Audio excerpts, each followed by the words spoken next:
Mari kita berdoa.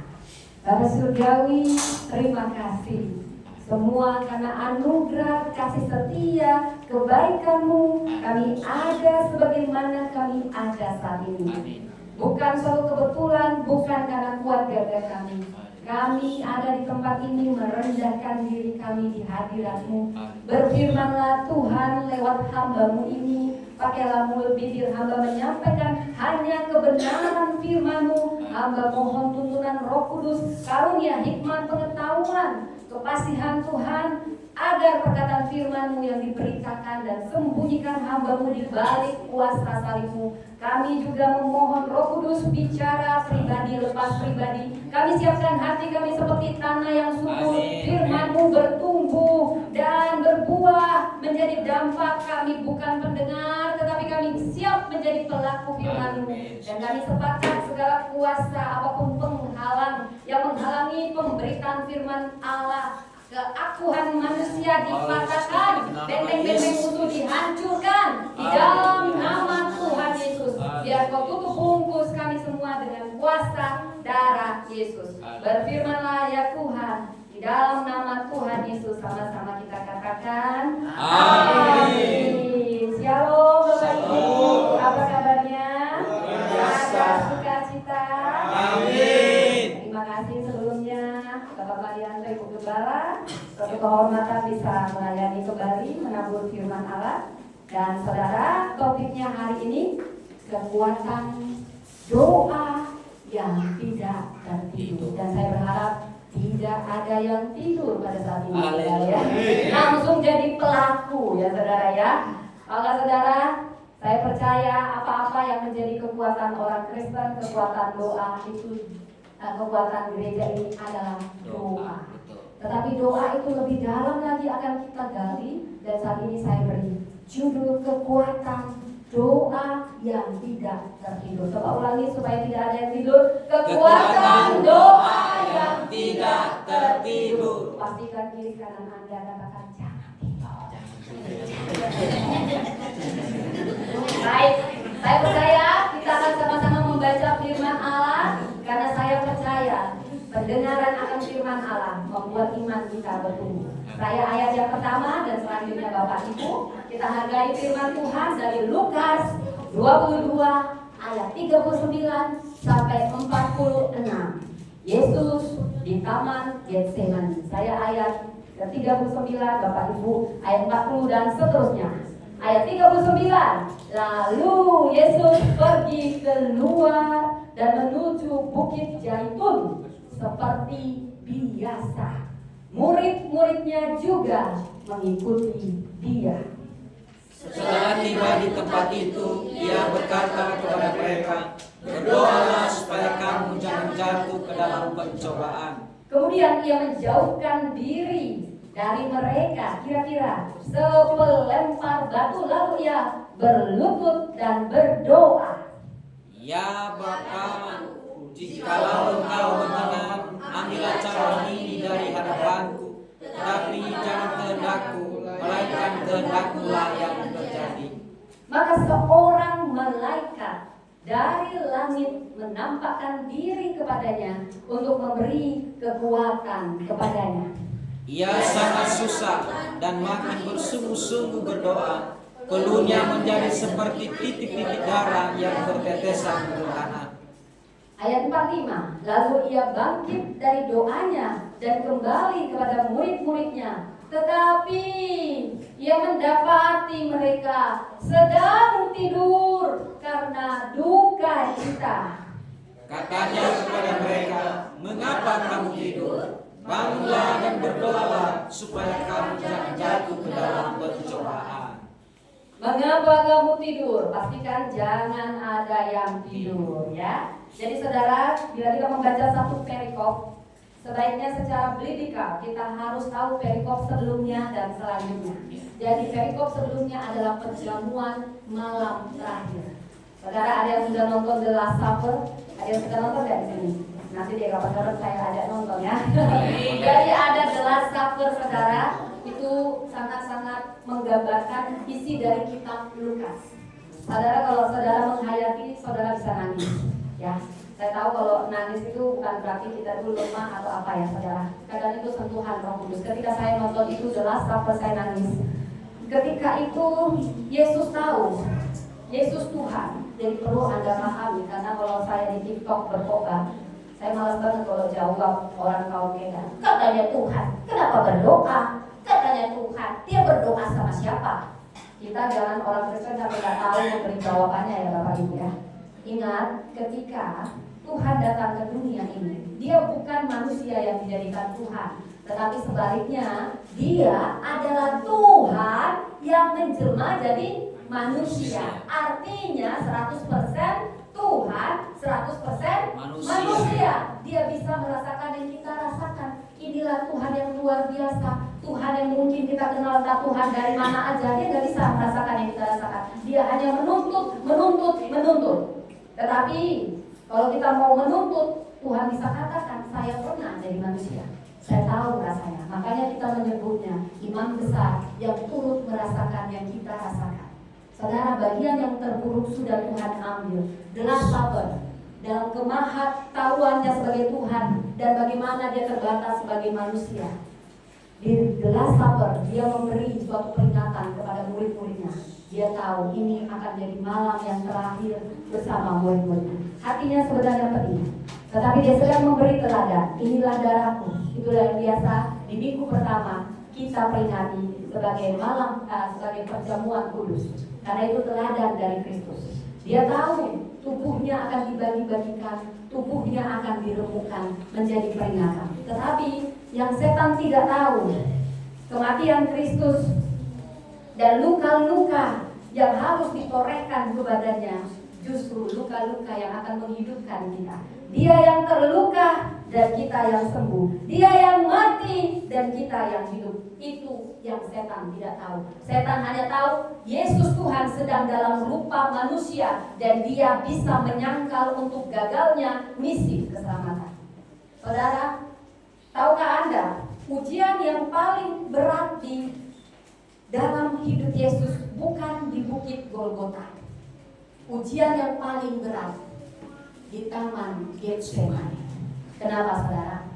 Di Taman Getsemani dia berdoa. Peluhnya berubah seperti titik-titik darah. Saya orang kesehatan, jarang ada yang seperti Yesus. Kalau keringat bisa jadi darah. Penyebabnya ini yang disebut dalam bahasa medisnya hematidrosis. Peluh atau keringat bisa jadi darah itu karena seseorang udah stres berat sampai pembuluh darah kapiler pecah. Itu biasanya karena penyiksaan yang hebat yang dia lihat, itu jarang saudara. Dan Yesus mengalami itu dalam pergumulannya di Taman Getsemani. Saya mau beritahu dulu, membongkar tentang rahasia Getsemani. Rahasia kemenangan Kristus sebenarnya adalah di Getsemani, bukan di Bukit Golgota. Dia menang dulu di Getsemani, baru dia menang di Bukit Golgota. Saudara, kalau kita tadi baca, dia seperti biasanya. Bila kita baca ayat 39 di sini kuncinya saudara. Lalu Yesus pergi keluar dan menuju Bukit Zaitun seperti biasa. Artinya apa? Konsisten. Artinya apa? Disiplin. Artinya apa? Mau senang, mau sedih, seperti biasa. Doa. Saudara, ini yang sedang Yesus sedang beri kepada kita teladan. Tuhan aja berdoa, apalagi kita. Kalau dibilang, kenapa Tuhan berdoa? Karena dia sedang merendahkan dirinya menjadi teladan sebagai manusia. Kalau dia saja berdoa, apalagi kita. Itu jawabannya. Yesus berdoa seperti biasa karena dia harus menjaga relasi dengan Bapa di surga. Itulah kekuatan utama.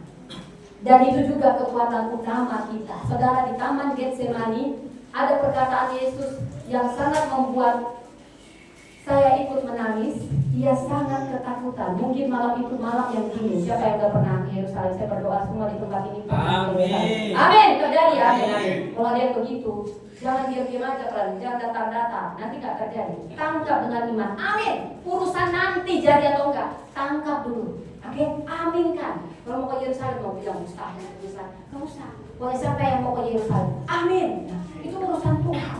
Ya, urusan Tuhan. Tapi kita nangkep dengan iman. Tangkap itu dengan iman. Iman itu percaya sebelum melihat. Saudara, di taman Getsemani Yesus ketakutan. Kok dia ketakutan? Dia maha tahu. 2 jam lagi dia tahu siapa yang akan, apa yang terjadi. 30 menit lagi dia tahu. Setan tidak maha tahu. Setan hanya tahu masa lalu kita, sehingga kerjanya mengintimidasi kita supaya kita jauh dari Tuhan. Tapi Tuhan maha tahu. Penentuan salib di Getsemani, dalam ketuhanannya 100% dan kemanusiaannya 100%, dia tahu 30 menit lagi Yudas akan datang membawa tentara Romawi dengan pedang dan tentu seperti yang dibuatkan. Yesus disebut singa dari Yehuda, tapi dia juga kita sebut anak domba Allah. Kenapa Yesus disebut anak domba Allah? Kita orang Kristen harus bisa memberi penjelasan. Masa Tuhannya anak domba? Anda harus tahu memberi jawab. Karena dia korban, pengganti, penebus dosa kita. Dulu kalau orang berdosa menghadap Allah harus bawa kurban. Sekarang makanya kita nggak merayakan kurban, karena kurban yang sempurna adalah Yesus. Makanya kita katakan, oleh bilur darah Kristus saya sudah sembuh. Amin. Dia membiarkan dirinya, dia singa, saudara. Dia tahu dia akan disalib, dia tahu dia akan dikoyak, dia dicambuk dengan cambuk yang berjarum, nancep. Sekali dia nancep, maka kulitnya terkupas. Nancep lagi sampai ke tulang, ditarik, maka kulitnya akan ikut, dagingnya akan ikut. Itu yang disebut bilur. Dia bisa, singa dari Yehuda, sebagai Tuhan, dia bisa lempar ke orang-orang yang akan mau menyalibkan dia. Dia bisa lepaskan paku-paku yang akan ditusuk sama dia, karena dia Tuhan. Dia bisa turun dari salib itu. Tapi misinya akan gagal. Kenapa? Dia membiarkan dirinya dilukai. Dia gak boleh ngomong padahal dia punya kekuatan. Dia singa, jadi anak domba yang siap disembelih. Diolok-olok, dia sudah tahu 2 jam, 3 jam saya akan ditampar. Diolok-olok.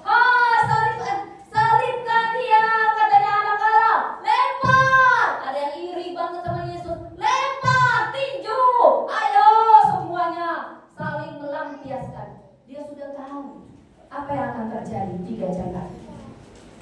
Dia sudah tahu, saudara. Karena itu pergumulannya di Getsemani, bukan di Bukit Golgota. Dia merinding ketakutan. Kenapa? Karena dia akan terputus hubungannya dengan Bapa. Kenapa? Karena dosa manusia akan ditimpakan pada Yesus. Dia harus minum cawan murka Allah. Apa itu cawan murka Allah? Itu penderitaan, itu kesengsaraan, upah dosa.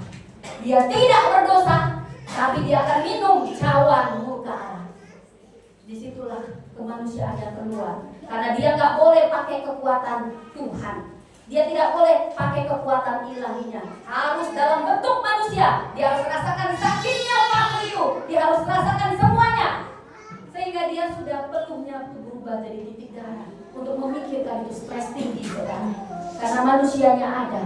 Dia 100% manusia, 100% Allah. Dan Getsemani adalah tempat penentuan. Dia boleh, dia jujur datang pada Bapa. Bapa, kau boleh cawan ini lalu daripadaku, tapi bukan kehendakmu yang jadi. Dia berdoa lagi. Saudara, kalau teman Anda lagi dalam pergumulan, sikit-sikit dia minta doa, sikit-sikit dia minta doa, jangan Anda diam. Dia bukan kurang iman, dia sedang butuh kekuatan.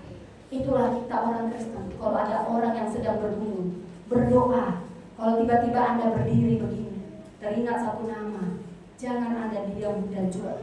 Bukan suatu kebetulan. Tuhan sedang mengingatkan kita agar kita mendoakan orang itu. Orang itu lagi butuh, orang itu lagi dalam pergumulan. Di Getsemani, Yesus bisa saja membatalkan. Gak jadi Tuhan, gak jadi.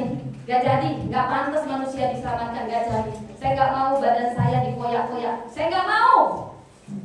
Saya gak mau minum cawan murka Allah. Saya gak mau, tapi Yesus, dia datang lagi berdoa sampai 3 kali doa yang sama sampai malaikat turun memberi dia kekuatan. Namun kunci kemenangannya sebelum disalib, kekuatan sejati lahir saat dia tunduk. Tapi Bapa, bukan kehendakku, tapi kehendak-Mu. Jadilah. Di Getsemani dia putuskan, aku siap. Dia tetap disalib. Doa bukan mengubah situasinya, tapi doa mengubah hatinya lebih dulu.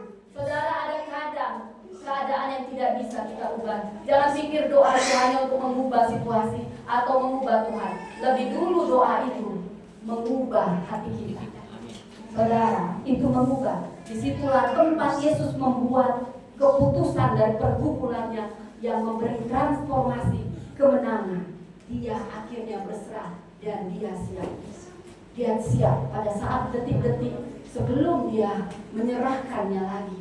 Dia masih bergumul dan tawar-menawar dengan jujur karena dia tahu 30 menit lagi saya dicabik-cabik dan tidak boleh bersuara. Tapi akhirnya kekuatan sejati lahir. Pada saat peluhnya berubah jadi darah, akhirnya dia katakan, Bapa, bukan kehendakku, tapi kehendak-Mu. Jadinya di situ kekuatan sejati mengalir dan dia menang.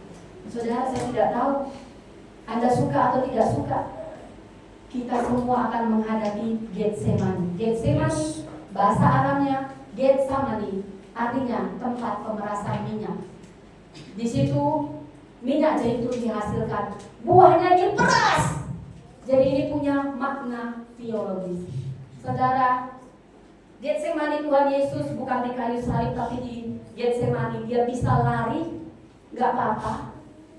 Dia bisa menyerah, gak apa-apa. Tapi dia memilih tidak. Saya tetap menjalankan misi. Yusuf punya Getsemaninya, saudara. Yusuf anak manja, dan saudara-saudaranya iri dan membuang dia ke sumur.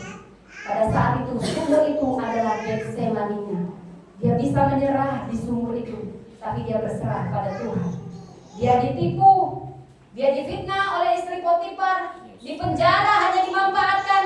Itulah Getsemaninya. Tapi ketika dia mengatakan dia tidak mau membalas, dia bisa punya hak membalas.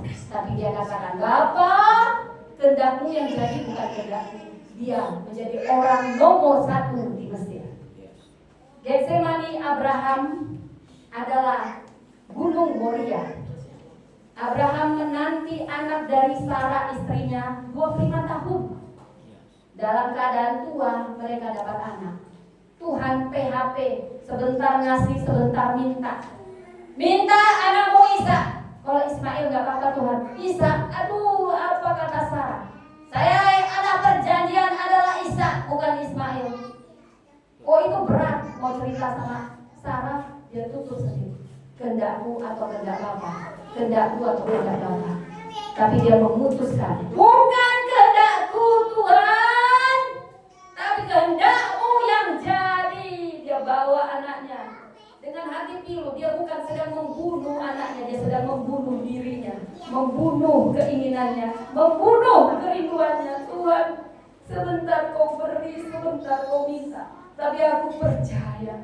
Dan ketika pisau itu mau menancap di dagingnya si Ishak, dibilang sama Tuhan, hentikan itu.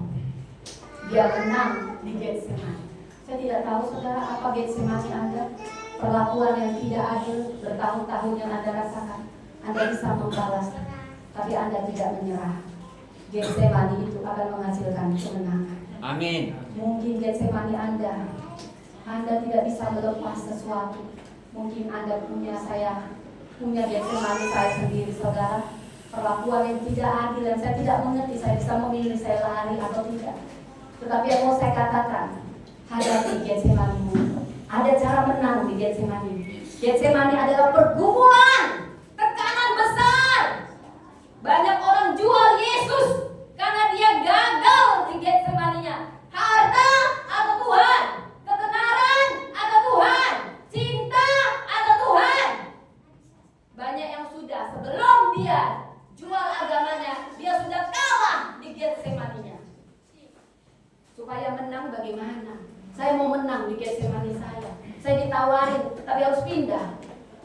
Wah, gajinya besar. Kok saya harus nikah? Ini anak pejabat, anak presiden. Taruhannya Yesus atau tidak? Kita harus menang di Getsemani. Jangan jual yang kekal untuk yang sementara. Itu tidak sepadan, saudara. Kalahkan Getsemani itu, kalahkan pergumulan itu, kalahkan tekanan itu. Tetap setia. Bukan kehendakku Bapa, tapi kehendakmu. Jadilah. Aku putuskan cinta ini, aku putuskan promosi ini.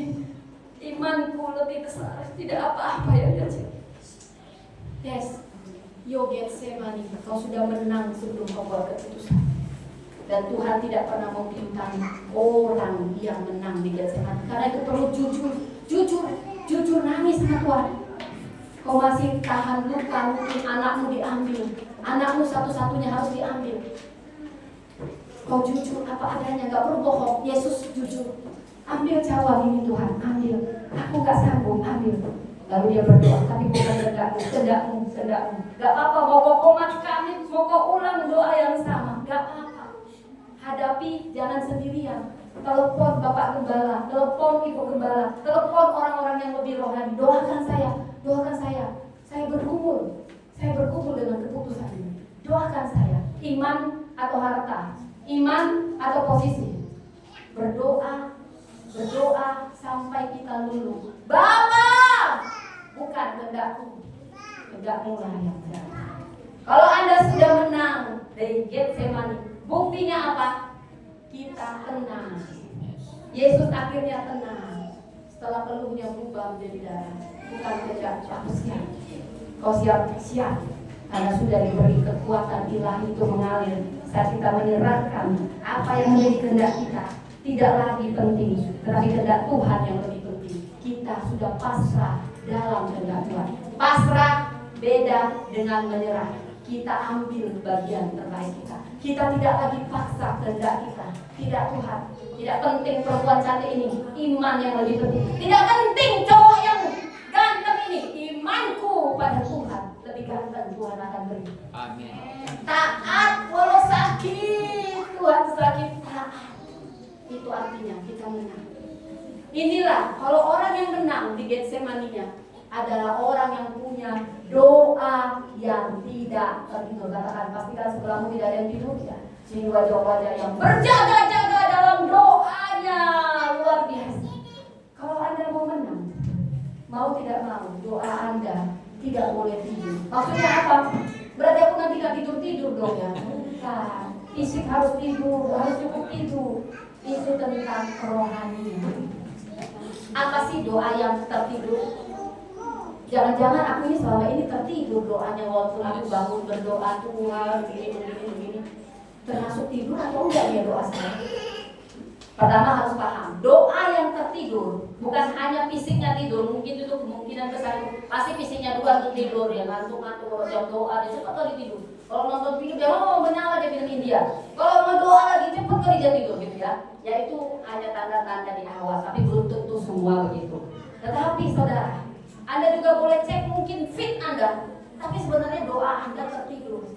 Apa itu doa yang tertidur? Doa Anda gak punya kesadaran rohani lagi. Sudah hambar. Anda itu dalam kelemahan daging, tidak berjaga, hilang fokusnya, udah gak fokus saudara. Nah paham Anda berdoa, aduh nanti aku siang ini makan apa? Ibu pendetanya kan siang ini makan apa? Lama banget sih kok banyak, aduh. Itu ciri-ciri ada tuh di hati Anda. Berarti doa Anda sedang tertidur. Yang Anda pikirin apa, yang dibicarain apa, yang Anda pikirin bakso. Ada yang di situ berarti doa Anda tertidur. Kalau doa Anda tidak tertidur, Anda pasti peka apa yang saya katakan. Tetapi Anda Anda harus tahu, tubuh kita ini terdiri dari tubuh, jiwa, roh. Tubuh ini terbatas, roh tidak. Level paling tinggi roh. Mungkin roh Anda menyala, tapi Anda tidak menjaga keseimbangan, itu mempengaruhi. Satu lemah, maka katanya berjaga-jaga.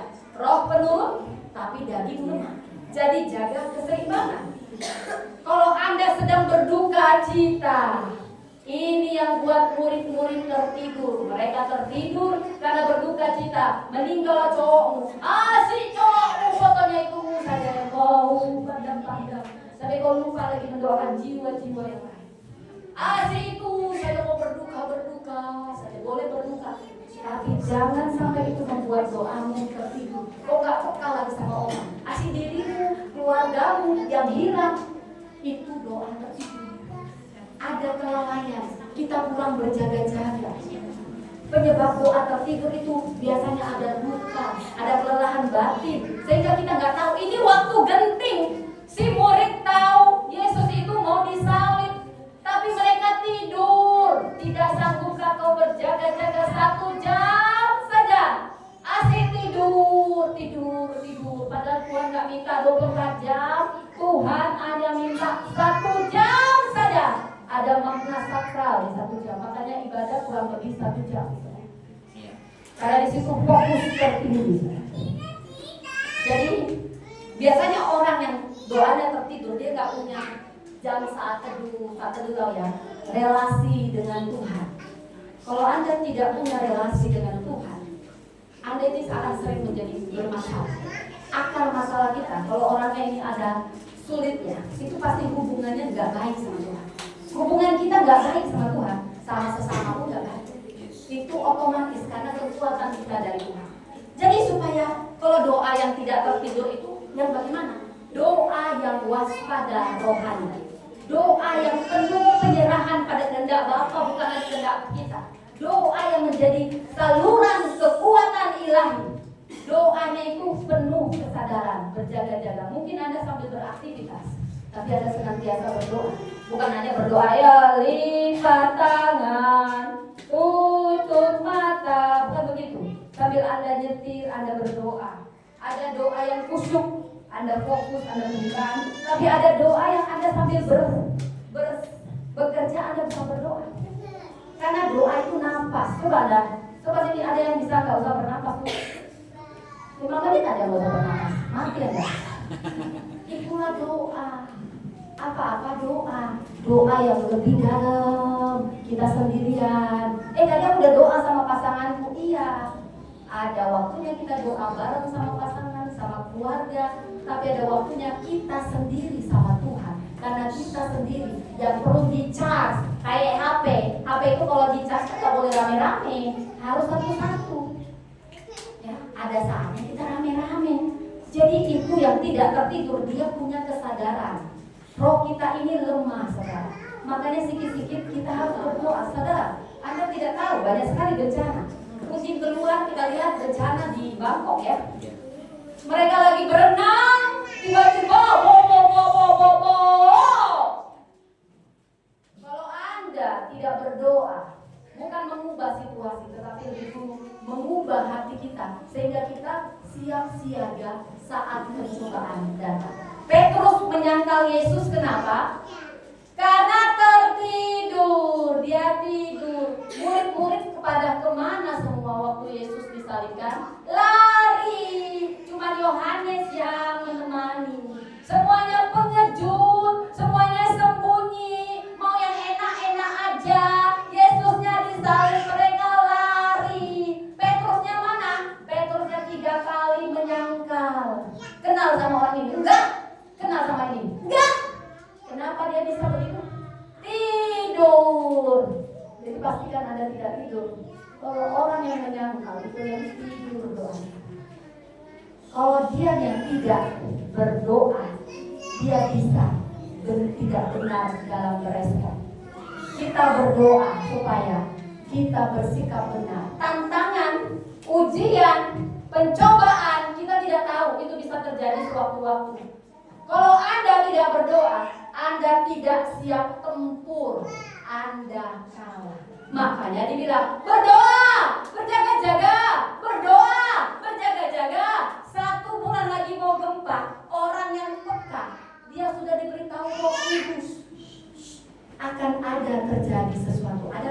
ada yang bisa tahu Iya. kan?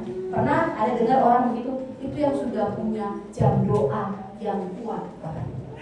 Dia peka. Mau dia tadi pelanggaran ada yang selamat, dia udah bisa lihat. Roh Kudus sudah bisa beritahu. Karena kepekaan. Kalau kita punya doa yang tidak tertidur, apa rahasia doa yang tidak tertidur? Itu memberi kita kekuatan rohani di tengah krisis, sehingga kita bisa tunduk pada kehendak Allah. Kita nggak nyangkal Tuhan kita. Itu kita diberi kekuatan sejati. Doa yang tidak tertidur ini yang menjaga kepekaan rohani kita tentang kehendak Allah. Kalau ada penyesatan di gereja ini, orang yang punya doa dan nggak tertidur, dia tahu ini sesat.